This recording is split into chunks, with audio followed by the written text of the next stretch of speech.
Bom dia, pessoal. E aí, tudo bem com vocês? Logo, logo teremos semana de teste, hein? Deve estar bem próximo já.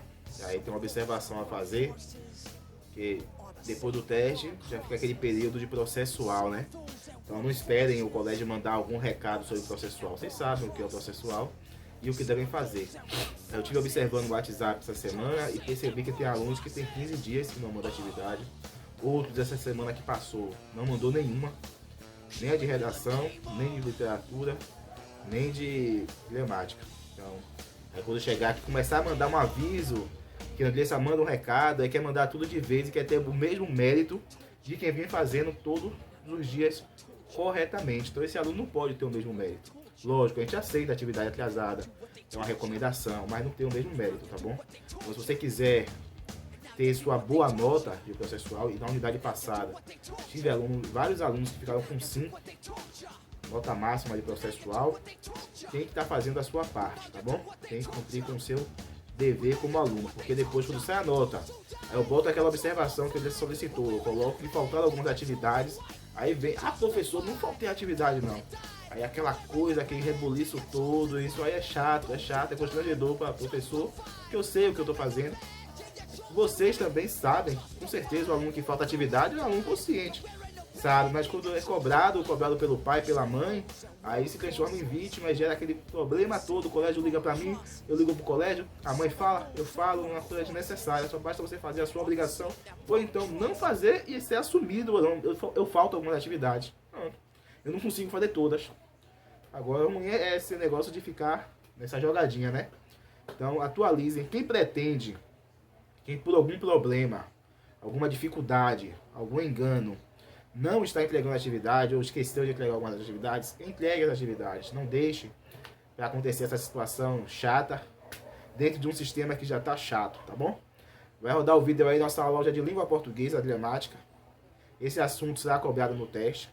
Então vai rodar o vídeo com a explicação aí. Qualquer dúvida, WhatsApp. E façam as atividades, gente. Façam as atividades. Se não fizer, diga, eu não fiz atividade, eu não faço as atividades de língua portuguesa, eu não faço nenhuma atividade de redação. Pronto, chegue em casa e fale isso. Valeu? Tchau, tchau, gente. Um abraço. Vamos lá, pessoal? Nossa aula de gramática, sintaxe, termos integrantes e acessórios. Paralelismo sintático. Nós temos aí pelo menos 3 assuntos, né? Termos integrantes, termos acessórios e o paralelismo sintático. Aula do terceiro ano. Vamos lá. Hoje vamos estudar, pessoal, somente os termos integrantes da oração, na página 26 do módulo de vocês, tá bom? Quem tiver o módulo pode abrir para acompanhar.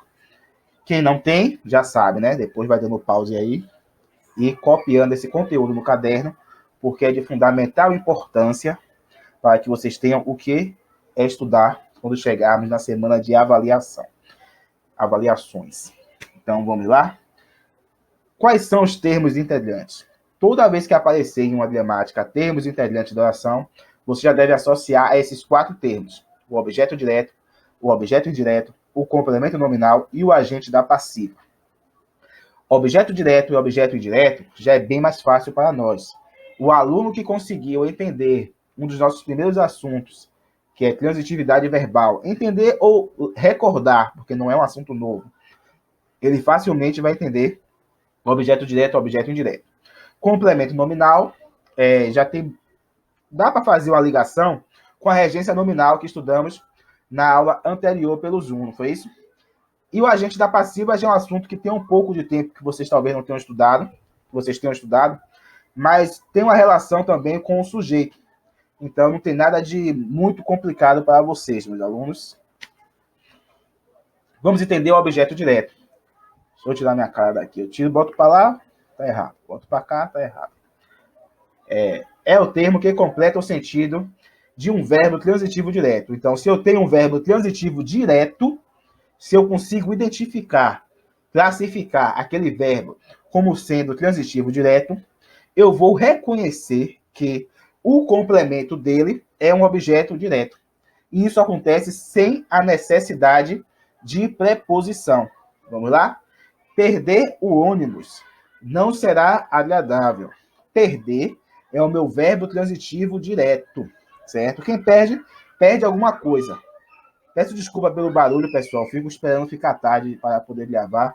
Mas aqui na rua as pessoas são super mal educadas. Então, até vou falar um pouco mais alto para tentar superar, né, o barulho deles. Então, o verbo transitivo direto, gente, ele pede um complemento. Quem perde, perde alguma coisa. Quem perde, perde algo. E aí eu tenho o complemento, que é o ônibus. Esse complemento, ele vem com um artigo. Se ele é iniciado com artigo e não com a preposição, eu classifico ele como objeto direto, tá bom? Esse é o objeto direto. Agora eu tenho algumas observações a fazer sobre o objeto direto. Olha só. Objeto direto, em alguns casos... Opa, volta.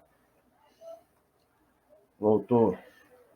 Objeto direto, em alguns casos específicos, pode vir antecedido de preposição. Nesse caso, nós devemos classificar como objeto direto preposicionado. Que situações são essas? Note que ele vai ter a preposição, mas vai continuar sendo um objeto direto.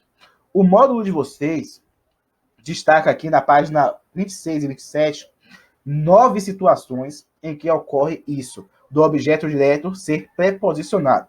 Por exemplo, palavra a Deus ou nomes próprios. Deves respeitar a Deus. Respeitar é o meu verbo transitivo direto e a Deus é o meu objeto direto. Porém, ele tem a preposição. Mas essa preposição não é exigida pelo verbo, e sim exigida por Deus, certo? Então, essa é uma situação em que ocorre um objeto direto preposicionado. Eu tenho também a questão da ambiguidade. Para desfazer, quebrar uma ambiguidade, um duplo sentido, eu posso ter a necessidade de colocar uma preposição em um objeto direto. E ele não vai deixar de ser objeto direto, ele vai ser um objeto direto preposicionado. Segunda observação, o objeto direto pode ser classificado como pleonástico. Aí eu passei, eu acho que uma pesquisa para vocês sobre pleonasmo, não foi? O que é o pleonasmo, você já sabe. E por que isso acontece? Com o objetivo de criar uma ênfase, de destacar.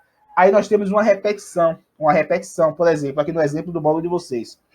A mim, muito me impressiona a sua atitude. Então, tenho a mim e me na mesma sentença. Essa repetição pleonástica transforma o meu objeto direto em objeto direto pleonástico. E ainda tenho também a situação de uma oração, chamado de objeto direto oracional. Que oração é essa? Aí nós entramos em outro assunto. Vai ser uma oração subordinada à substantiva objetiva direta. É quando uma oração tem a função de objeto direto, tá bom? Então, é isso aí, gente. Vamos seguir adiante. O objeto indireto. Se você sabe o que é o objeto direto e eu tenho um in ali, significa que o objeto indireto é o contrário do objeto direto. Então, se o objeto direto não tem o uso da preposição, o objeto indireto tem o uso da preposição. Vamos lá? É o termo que completa um verbo por meio de preposição. Vamos assistir a essa peça. Assistir é o meu verbo transitivo indireto. Ele pede um complemento, mas esse complemento tem que vir regido, acompanhado aqui, ó, por uma preposição. Se eu tenho a preposição ligando o meu objeto ao verbo, isso aqui é o objeto indireto, tá bom? Aí eu tenho as mesmas observações. A questão do pleonasmo, que pode acontecer também no objeto indireto, aquela repetição para enfatizar.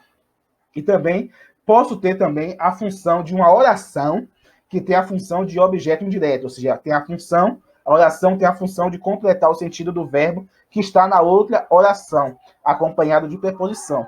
Essa oração é classificada como oração subordinada, substantiva, objetiva, indireta. Agora vamos ao nosso complemento nominal. Agora não é mais verbal, certo? Esquece o verbo. A análise agora é do nominal. O nominal pode ser um substantivo, pode ser um adjetivo ou pode ser um advérbio, como nós vimos na regência nominal. O complemento nominal vai ser o termo que, preposicionado, note, todo complemento nominal tem preposição. Todo complemento nominal tem preposição. Vai completar o sentido de um nominal, certo? Aí, como eu disse, pode ser substantivo, um adjetivo, um advérbio. Nesse exemplo, ó, ela tinha aversão. Aversão é o meu substantivo. Aversão. Aversão ao quê? Quem tem aversão a alguma coisa. Aí eu venho com o complemento do nominal. Quem tem aversão ao quê? A baratas. Esse termo, a baratas, é o meu complemento nominal, porque é o termo da oração que completa o sentido de um nominal. Agora chegamos no agente da passiva. Agente da passiva.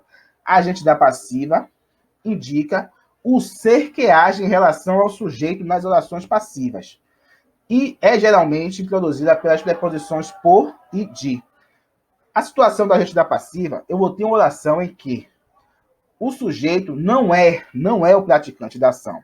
Ele é chamado de sujeito paciente. Ele não age, certo? E vou ter um termo que age sobre o sujeito. Esse termo que age sobre o sujeito é o agente da passiva. Note. O visitante foi aplaudido por todos. Quem foi aplaudido por todos? O visitante. Então, o visitante, ele é o meu sujeito. Mas o visitante agiu.